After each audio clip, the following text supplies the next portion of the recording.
교육부 장관님께 질의하겠습니다. 사회 문제가 발생을 했을 때 그 근본 원인을 정확하게 진단을 해야지 제대로 된 정책이 나올 수 있다고 생각이 됩니다. 장관님도 동의하시죠? 네.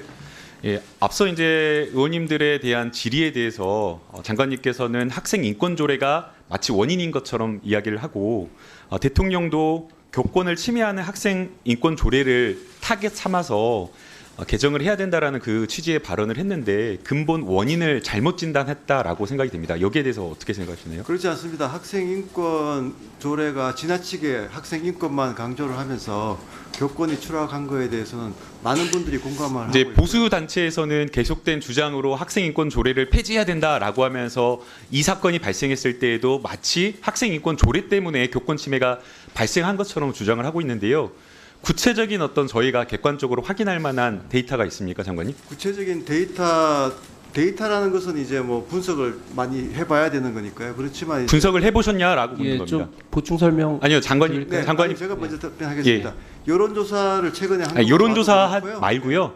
여론조사는 사람들의 어떤 교사의 인식인 건데 여론조사 대상과 어떤 방법에 따라서 전혀 결과가 다르게 나옵니다. 네. 그래서 어느 특정 여론조사만을 가지고 이야기하는 좀 무리가 있고 저는 교육부에서 가지고 있는 좀 객관적인 데이터가 있는지를 여쭌 겁니다. 객관적인 사례들에 대한 데이터들은 그 사례 많이 하나 있습니다. 객관적인 근거나 데이터 많이 좀 말씀해 있죠. 주시죠. 네네. 예를 들어서 지금 인권 조례에서 강조하는 학생의 인권 거기에서 보면 휴식권이라든가 교육에서 차별받지 않을 권리라든가 뭐 그다음에 이제 다양한 이제 그 고난들이 나오는데 그 고난들이 사실 지나치게 학대 해석되고 아니, 제가 말한 거는 방금 교권의 장관님께서 추락을 말씀하신 유발했다는 차별받지 그런 않을 사람들이 권리, 많습니다. 사생활 침해 네. 뭐 이런 보호 이런 것들은 다 맞습니다. 헌법상 당연한 상식적인 권리입니다. 그래서 인권조례가 들어간 것 자체를 문제 삼는 것은 맞지가 않다고 아닙니다. 생각하고요. 그 보호- 장관님 그것을 네. 판단하기 위한 구체적인 어떤 데이터 근거가 있냐라고 묻는 겁니다. 거기에 따른 저희가 많은 제가 사례들이 있기 때문에 제가 말씀드리는 데이터를 겁니다. 가지고 있어서 말씀을 드립니다. 교육감님 그 2012년에 인권조례 제정이 되었죠. 예. 그 인권조례 제정 전과 후로 유의미한 데이터, 그 교권 침해 증가율 데이터 있었습니까? 지금 이제 지금 두 가지 자료가 있는 것 같습니다. 하나는 이제 교권 침해가 말하자면 학생인권 조례가 있는 지역과 그렇지 않은 거에 유의미한 차이가 있냐. 교권 침해 건수라고 할까요? 그 추이 같은 게 있고요. 또 다른 거 최근에 발표된 건 이제 그 교사 100명당 몇 명의 그 교권 침해가 있느냐. 그랬을 때 학생인권 조례가 있는 지역과 그렇지 않는 건데 맞습니다. 두 가지라고 보이는데요. 예. 전국적인 단위로 비교를 했을 때 학생 인권 조례가 있는 교육청과 학교와 아닌 곳에 통계적으로 교권 침해 차이가 발생하느냐 이걸 하나 봐야 예. 되는 거고요.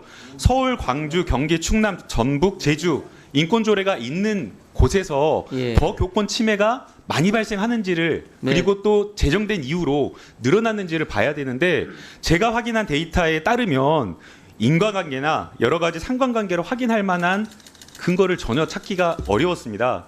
그래서 원인을 여기에 정치를 진보냐 보수냐 해가지고 정치를 넣어가지고 정쟁화하는 것은 이 사회 문제를 해결하는 데 정말 도움이 안 된다고 생각이 됩니다. 장관님, 그래서 저는 이게 가장 중요하게 시급하게 해결돼야 될 게 결국에는 우리 사회가 아동 학대에 대한 그런 문제를 해결하기 위해서 아동 학대 처벌법이 제정되고 개정되면서 이것을 그대로 학교에 적용하다 보니까 아동 학대 무분별한 어떤 전혀 이제 아동 학대가 아닌데도 불구하고 무분별하게 신고가 이루어짐으로써 교권 침해가 발생하고 또 선생님들의 정당한 어떤 학생들에 대한 지도 활동이 굉장히 위축되었다라고 생각이 됩니다. 그래서 시급하게 개선돼야 될 것이 이 아동 학대 처벌법과 관련된 교권 침해 이것을 좀 막는 것이 중요하다라고 생각이 되는데 교육부 장관이 어떻게 생각하시나요? 네, 사실 이제 아동 학대 처벌법이 이제 집행되는 그런 이제 사례들을 보면 사실은 지나친 학생 인권에 대한 거기서부터 장관님 출발을 자꾸만 합니다. 학생 인권 조례로 해가지고 정치적으로 그렇게 가버리면 정치적으로 이 몰려는 문제를 것은 해결하지 못하기 아닙니다. 때문에 그러지 않았으면 좋겠고요. 정말 그렇게 생각하는 게 제가 아니고요. 묻는 것은 무분별한 학부모나 학생들에 대한 어떤 아동 학대로 해가지고 신고가 되는 부분 그런 부분에 선생님들이 가장 힘들어하기 때문에 이 부분을 개선하는 게 가장 중요하다고 보는 겁니다. 그래서 여기에 대한 교육부 장관님의 좀 생각을 좀 짧게 듣고 있습니다. 배우를 보면 인권 조례에 따른 학생 인권에 대한 지나친 학대 해석이 거기 다 연관이 돼 있거든요. 그래서 사실 그거 두 개가 분리가 되기 힘들다는 말씀을 제가 계속 드리는 거고요. 자, 그래서 저는 그 그다음에 아동학대, 데이터도 제가 아동학대가 명백히 아니고 선생님의 학생에 대한 정당한 지도 활동, 이런 어떤 교육 활동을 정말 확실하게 보장할 수 있는 방향으로 법이 개정돼야 된다라고 생각이 됩니다. 네, 그래서 당연합니다. 지금 현재 당연한데요. 교육부에서 제출된 그 법도 그러한 어떤 입법 목적이 있을 거라고 생각이 되고요. 하나 더 추가하고 싶은 것은 지금 아무리 뭐 정당한 어떤 학생에 대한 어떤 교육 활동을 보호해 준다라고 하더라도 이미 신고가 돼버리면 선생님은 그게 아동학대다 아니다라고 하면서 계속 이것을 설명하고 수사기관에 아니다라고 말을 하려면 굉장한 어려움이 있다고 합니다. 특히나 그 과정에서 뭐 변호사 비용 등등 이런 어떤 피해가 발생을 하기 때문에 여기에 대한 어떤 적극적인 지원이 필요하다라고 생각이 되는데요. 지금 예. 저희 아동학대 처벌법에 보면 학교장이나 교육을 하는 선생님들이 보호자로서 신고 의무가 있도록 되어 있는데 정당한 이유가 없는 경우에는 과태료를 1,000만 원 부과하도록 되어 있습니다. 그래서 이러한 어떤 자동적으로 신고할 수밖에 없는 그러한 것들을 조금 더 완화해서 아동 학대를 물론 이제 초기에 보호해야 되지만 그러나 정당한 어떤 그런 교육 활동을 좀 보장해 줄 수 있는 방법도 좀 생각을 해줬으면 네. 좋겠습니다. 저희가 조금 설명을 예, 그리고 하나 이 교육감님께 질문이 있기 때문에 말씀하시는 여기까지 하나 더 해주시면 좋겠는데요. 예, 예.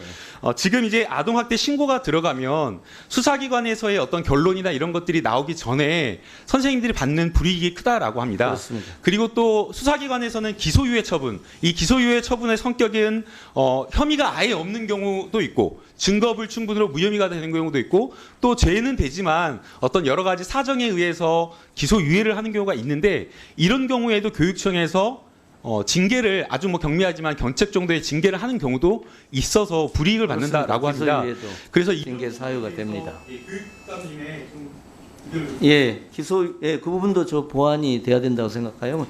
제가 이제 좀 설명을 드리면은 그 교권 침해라고 하는데 교육활동 침해도 유형이 있습니다. 말씀하신 것처럼 학생에 의한 교권 침해도 있을 수가 있고요. 학부모에 의한 교권 침해도 있고 교직원에 의한 뭐 이런 여러 가지 내부 관계에 의해서 발생하는 것도 있고요. 크게 보면 이제 학생 부분이 있는데요.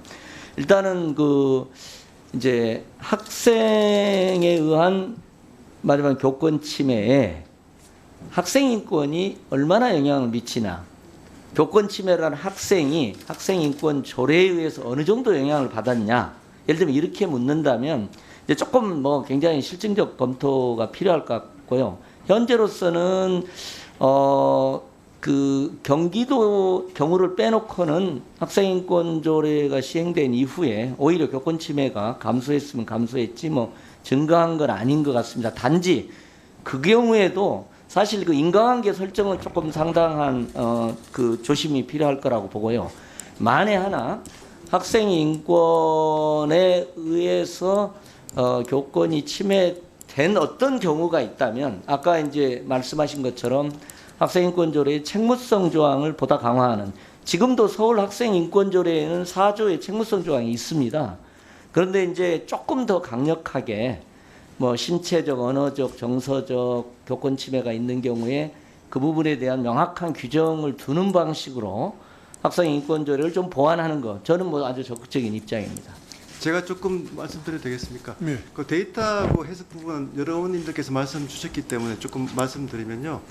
그게 이제 워낙 학생 인권 조례가 시작될 때 인구가 가장 많은 학생 인구가 많은 이제 서울 경기로부터 시작됐기 때문에 한 50% 이상의 학생들이 이미 적용이 되고, 그러고 나면서 이제 일종의 그 학교 문화가 바뀌는 그런 이제 역할까지 했기 때문에 실제로 그게 인권 조례가 있느냐 없느냐 여부보다는 학생 인권 조례가 시작되면서 전반적으로 모든 지역에 다 영향을 미쳤다, 이렇게 보는 시각도 많이 있습니다. 그래서 이거를 인권 조례가 있냐 없냐에 그 유의미성이 없다고 해가지고 인권 조례에 영향이 없다 이렇게 하는 거는 그게 좀 왜곡될 소지가 있다는 말씀을 좀 제가 드리는 거고요. 지금 앞에서 말씀하신 교육감님께서 이제 그 학생 인권 조례 부분에서 책임을 강조 좀 할 부분이 있다는 거에 대해서는 크게 환영을 하고요. 조금 더 구체적으로 저희들이 제안을 드린다면 학생 인권 조례에서 보면 또 서울시 같은 경우에도 그 구체적인 뭐 사생활 보호라든가 휴식이라든가 뭐 차별받지 않을 권리라든가 이런 각각의 사안에 대해서 사실은 제약 조건들이 붙어야 될 거라고 생각을 합니다. 왜냐하면 그 사안들이 그냥 그야말로 권리로만 해석이 되면서 다 이제 교사들한테 그 교권 추락으로 연결됐거든요. 그래서 그런 부분들을 좀 같이 협의를 해주시면 서울시 학생 인권 조례도 충분히 잘 그 개정될 수 있다고 생각을 합니다. 예, 그러니까 네. 이제 그 학생 인권 조례로 너무 가지 않았으면 좋겠고요. 예, 결국에 이 그렇습니다. 사안의 문제의 본질은 교권 침해 발생 원인이 가장 중요한 것은 결국 아동 학대로 오인되어서 신고되어서 그것에 의해서 굉장히 시달리는 그 문제의 원인이 하나가 있다라고 생각이 됩니다. 그렇습니다. 네, 그래서 이러한 부분에 있어서 교원의 선생님들의 정당한 교육 활동을 제대로 보장해 줄 수 있도록 제도적으로 가는 게 저는 바람직하다라고 보이고요. 네.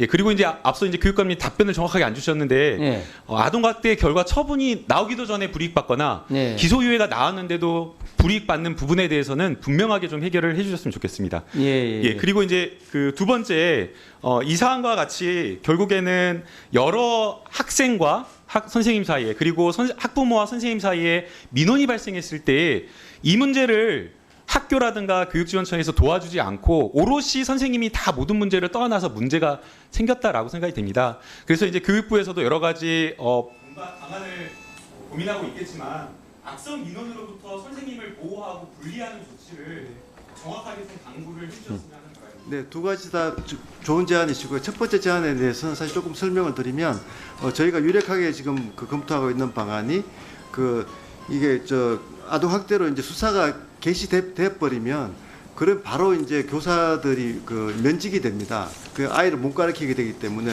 너무나 직위 해제가 죄송합니다. 직위 해제가 되기 때문에 이 부분을 좀 해소하려면 그 수사 개시 전에 반드시 좀 교육청과 협의하도록 하는 조항을 지금 예. 법조항을 넣자고 저희도 하는 그건 것이 동감입니다. 네, 그래서 예. 그거는 뭐 그렇게 하면 아마 의원님께서 걱정하시는 부분이 많이 해소될 거라고 생각을 합니다. 네.